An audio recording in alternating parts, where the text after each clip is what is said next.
प्रभु यीशु मसीह के सामर्थी नाम में आप सबों को जय मसीह की। आज के मनन का भाग हमने लिया है भजन संहिता 27 उसकी 10 आयत और लिखा है, मेरे माता पिता ने मुझे छोड़ दिया है परंतु यहोवा मुझे संभाल लेगा। अजीजों, क्या कभी आपने इस बात पर गौर किया है कि परमेश्वर कभी भी आपको या आपकी परिस्थितियों को देखकर भौचक्का नहीं होता। परमेश्वर का हाथ इतना छोटा नहीं है कि वो आपकी परिस्थिति को ना बदल सके।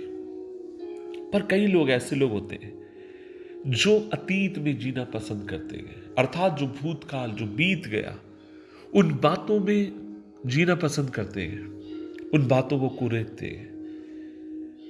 वे आगे बढ़ना नहीं चाहते। वे बार बार अपने दुखों को, अपने दर्दों को, उन बातों को याद करने की कोशिश करते हैं जो उन्हें शायद बचपन में मिली। हो सकता है आपके माता पिता ने आपसे प्यार ना किया हो सकता है जिस घर में आप रहे वहां आप तुच्छ जाने गए, हो सकता है जिस माहौल में आप बड़े पले कोई आपसे प्यार करने वाला नहीं था, कोई आपकी सुनने वाला नहीं था, कोई आपको दिल से लगाकर, छाती से लगाकर यह कहने वाला नहीं था कि मैं तुमसे प्यार करता हूं और मैं आपके संग रहूंगा। आपको कभी प्यार ना मिला होगा। कभी आपने कोई अच्छा काम किया और किसी ने आपके कंधे पर आकर हाथ रखकर शायद ये नहीं कहा होगा कि आपने बहुत बेहतर किया, बहुत अच्छा किया, जिंदगी में आप आगे की तरफ बढ़ो। नहीं, ऐसा किसी ने नहीं किया होगा। लेकिन इन सब के हालात के बावजूद जब आप परमेश्वर के पास आते हैं, जब यीशु मसीह को आप प्रभु जानकर स्वीकार करते गए, अजीजों, मैं आपसे कहना चाहता हूं, अब परमेश्वर चाहता है, आपकी कहानी ने एक और करवट ले ली है और वो करवट ये है, परमेश्वर चाहता है आप आगे की तरफ देखकर बढ़ते चले जाएं। अब आपको पीछे देखने की जरूरत नहीं है। मैं गाड़ी चलाता मतलब है मेरे पास एक 4 व्हीलर है जो संस्था से मुझे मिली है। मैं आगे की तरफ देखकर गाड़ी चलाता हूं और कभी कभी मुझे पीछे के व्यू मिरर में देखना होता है जो ड्राइवर सीट के ऊपर लगा होता है कभी कभी, और वो देखना भी चाहिए ताकि मुझे देखने में आसानी होती है पीछे से कोई गाड़ी तो नहीं आ रही। लेकिन अगर मैं उसी को देखकर अगर गाड़ी चलाने की कोशिश करूं, मैं एक्सीडेंट कर लूंगा।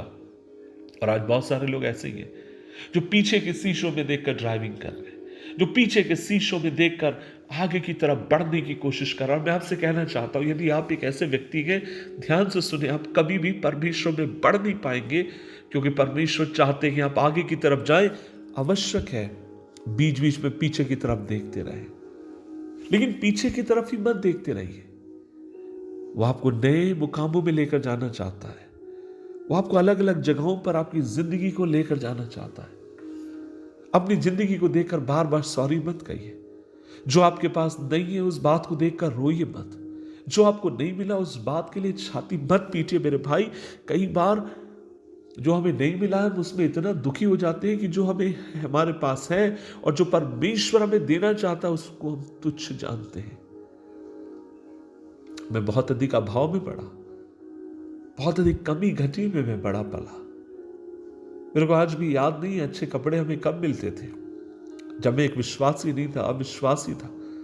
मेरी माँ के पास त्योहार के समय ना हमें कपड़े के लिए पैसे होते थे, ना वो कभी हमें पटाखे खरीद के दे पाती। हमारी दिवाली तो दूसरे दिन होती जब सारे लोग लड़ी फोड़ चुके होते, पटाखे फोड़ चुके होते, और मैं और मेरा भाई बड़े तड़के सवेरे से पहले कोई जागे, हम लोग जाग कर उन पुराने जो फोड़े हुए पटाखों में से ढूंढ कर लेकर आते अगर कोई बच जाता, और दूसरे दिन हम अपनी दिवाली को मनाते।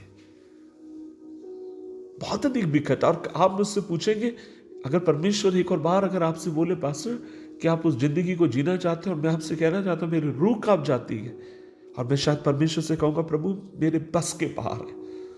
लेकिन इन सब के बावजूद भी जब मैंने प्रभु को उद्धार करता करके जाना, जब प्रभु मेरी जिंदगी का मालिक बनकर आया, मुझे पता है मेरे जीवन में जो कुछ घटा, जो कुछ बुराइयां हुई, जो कुछ दर्द मेरी जिंदगी में आया, अब मैं उससे सोचकर, उसके कुरेद कर मैं जिंदगी जी नहीं सकता, क्योंकि मुझे मालूम है मेरे परमेश्वर ने एक सुंदर भविष्य मेरे लिए रखा है, मेरे बच्चों के लिए रखा है, मेरी पीढ़ी के लिए रखा है, मेरी सेवकाई के लिए रखा है।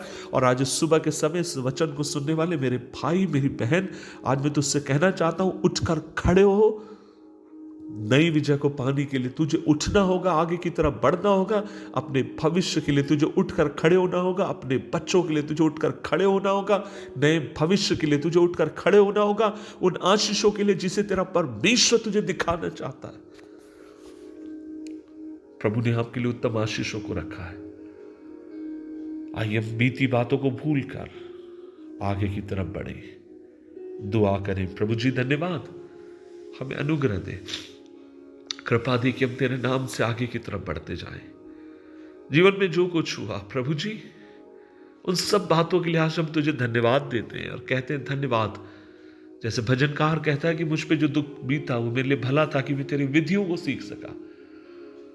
सब दुआ करते हैं प्रभु हमें कृपा दे, तेरे नाम से आगे बढ़ने के लिए मदद कर। यीशु मसीह के नाम से मांगते हैं, आमीन आमीन आमीन। आपका आज का दिन जय का दिन है। प्रभु ने आपके लिए ढेरों आशीषों को रखा है। खुदा आपको बरकत दे। जय मसीह की।